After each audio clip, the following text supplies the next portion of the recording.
This is my rifle. There are many like it, but this one is mine. This is a DPMS Oracle. At least that's what it started off life as. The first thing to start off with is that the grip's been changed, the guards have been changed. Originally they were glacier guards. Added flip-up sights. It's got a BMC gunfighter charging handle. It's got a ambidextrous single-point sling mount, and it has a mag-pull enhanced trigger guard. Now I'm making this video because typically this rifle is what they like to call entry-level rifle. So I want anybody who's thinking about buying the DPMS Panther Arms Oracle to understand what they're actually going to be getting, and if they want to go and try to get something else. And so I'm going to take this piece by piece. So we're going to go ahead and break the rifle down, take the upper and the lower apart, set that off to the side, and the first thing we're going to do is we're going to start with the lower. It's a standard mil-spec lower. It originally came with the A2 pistol grip, your standard pistol grip. It now has this, I've added a mag pull pistol grip with the little hidden compartment in here. You can this one allows me to carry 3 extra rounds and a broken shell extractor. Alright. It has a commercial buffer tube, although the threads are standard, so if you wanted to switch this out you could put a mil-spec buffer tube in there. It comes with the DPMS Panther Arms, I believe the name of the stock is Pardis. It's a collapsible stock. It's kind of loose, but that, you know, pretty standard collapsible stock. It has this contour on the back here, which is somewhat different than most of your collapsible stocks.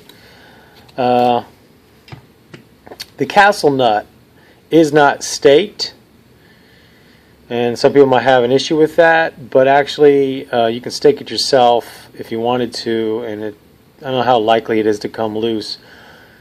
And if the fact that it's not staked will allow you, if you wanted to loosen it, to take it off, take out the buffer tube, and put in a sling attachment if you wanted to, one that would go in between the castle nut and the lower receiver. The one I have on here just slides over. You take off the stock, it slides over the buffer tube, and then you just tighten it down to onto the buffer tube. It doesn't move. It's a really solid mount. But if you wanted to add one that goes between the castle nut and the lower receiver, you can do so because the castle nut is not staked. Standard. It's a standard trigger. Really nothing special about it. It's fine. It does what it's supposed to do. And it's a nice crisp break, but it's not a I guess you would call it a high-end trigger. It's a basic mil-spec trigger. At least it should be. The lower is machined quite well, nice and clean, a nice good fit and finish. The one thing I have noticed is the magazine well. On a standard GI mag, it'll drop clean and clear. And also this is a Lancer mag here. It'll drop. And of course, because it's a nice, you know, it does have some give. There's a little wobble. But with a P-mag, it's a real tight fit, and you can see because it takes a little effort to put it in, and it will not drop free. So that's something to consider. I know that the next generation of P-mags, it's supposed to be thinner. So I don't know how common a problem or issue this is with other AR lowers. That's basically it. Everything's nice. Everything's standard. I have no issues with the lower. I'm going to go to the upper here, and we'll go to the heart and soul of the rifle, which is your bolt carrier group. DPMS does not magnetically particle inspect their bolt carriers or their bolts. They also do not shot peen the bolt face. It does not mean that this bolt is inferior to a magnetically particle inspected bolt. It just means that it hasn't been tested. From what I understand, DPMS batch tests their bolts, their bolt carriers, and their barrels. Like I said, it does not mean, since it has not been magnetic partically inspected, doesn't mean that the bolt carrier group is inferior to one that has been inspected or that it's going to fail. It just means it hasn't been tested. So there's no guarantee. But there's really no guarantee even if it has been inspected. It's just more likely they're going to catch a problem. The gas key has been staked. Appears to be adequately staked. It is a 1 in 9 twist barrel. It's a chromoly steel. It is not chrome lined. The bore and the chamber are not chrome lined. There's a big debate about whether you want a chrome lined or non-chrome lined barrel. I'm not going to get into all that. I'm just going to let you know that it's not chrome lined. The 1 in 9 twist, also there's a little, what do you want, a 1 in 9 twist or 1 in 7 twist? I actually wanted a 1 in 9 twist. I actually like the 1 in 9 twist. That allows me to shoot the most common ammo available for the AR-15, which would be 45, 55, 62 grain. Any higher grain than that, you're probably going to be looking at a match grade ammo, and you're going to be looking at a 1 in 7 twist barrel for that. So a 1 in 9 twist works great. That's what I want. That's something each person has to consider for themselves.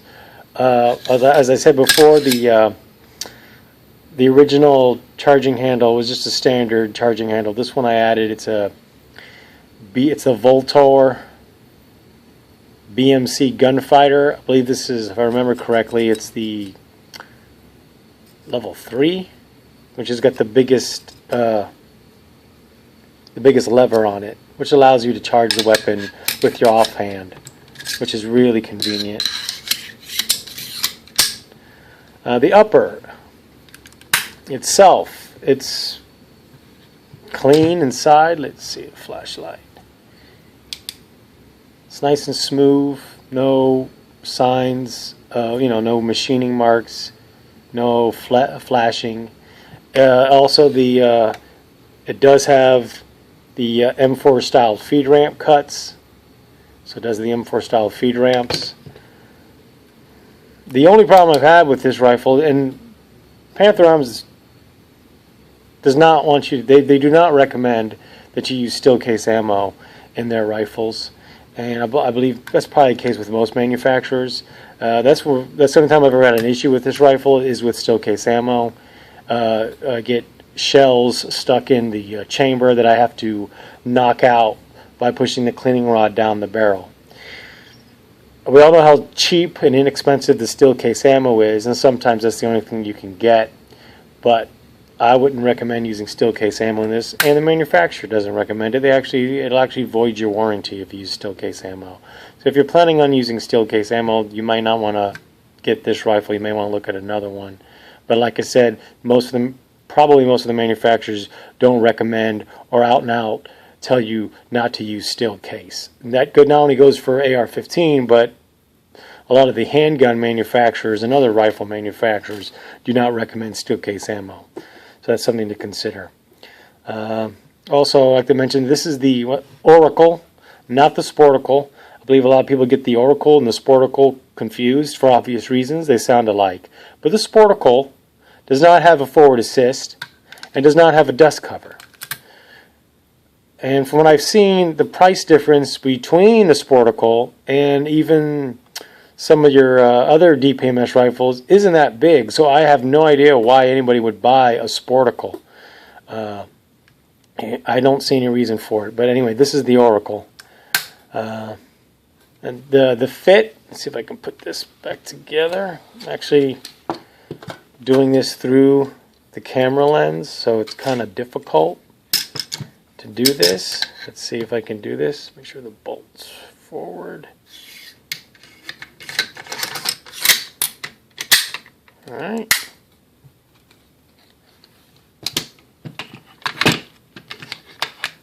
I should be able to do this because you're supposed to be able to do it blindfolded.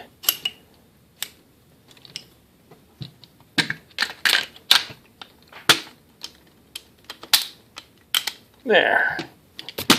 And like I mentioned, the charging handle allows you to charge the weapon with your left hand, which allows you to, if you want to do rapid mag changes, you don't have to, let's see how hard that mag is to get out. Allows you to, if you need to reload or clear a jam, you don't have to go like this. You could just go like, which is pretty nice. All in all, I'm pretty happy with the rifle. I haven't had real issues. Although I do believe that down the road, when this barrel is worn out, I will probably replace it with the chrome line barrel. Just because the chrome line barrel is going to last longer than the non-chromed. Then there's the whole chrome line versus non-chrome line. You can go on and on and on forever. Some people want a chrome line, some people don't. Non-chrome line is supposed to be more accurate, blah, blah, blah. Leave that up to you. You want to get in that debate, that's fine. But this one just happens to be non-chrome line. I just want to make sure people are aware of that. Like I said, most of the stuff that's on here isn't standard. Standard Glacier guards is what this rifle comes with. Standard A2 pistol grip is what this rifle comes with. The standard trigger guard, which is straight, is what this rifle comes with. It does not come with any sights whatsoever.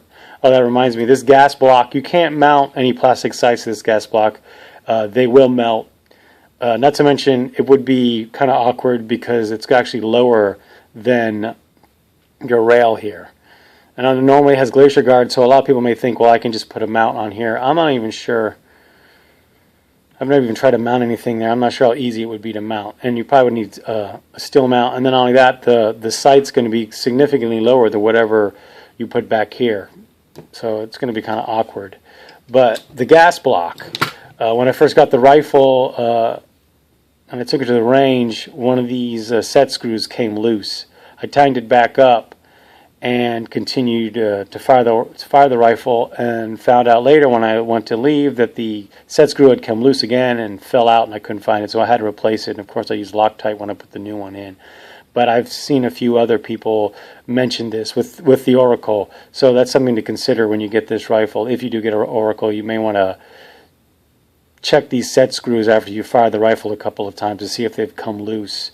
It's only been one that came loose, and I had to replace it. So you might want to keep an eye on that. I think that's it. All in all, I'm quite happy with it. I plan on changing a few things. I plan on upgrading the bolt carrier group. I plan on getting a chrome, or was it nickel boron coated bolt carrier group and a hammer, and then keep this as a spare backup. And then, like I said, once this barrel's reached its lifespan, I plan on replacing it. Oh, another thing, this is a low-profile barrel.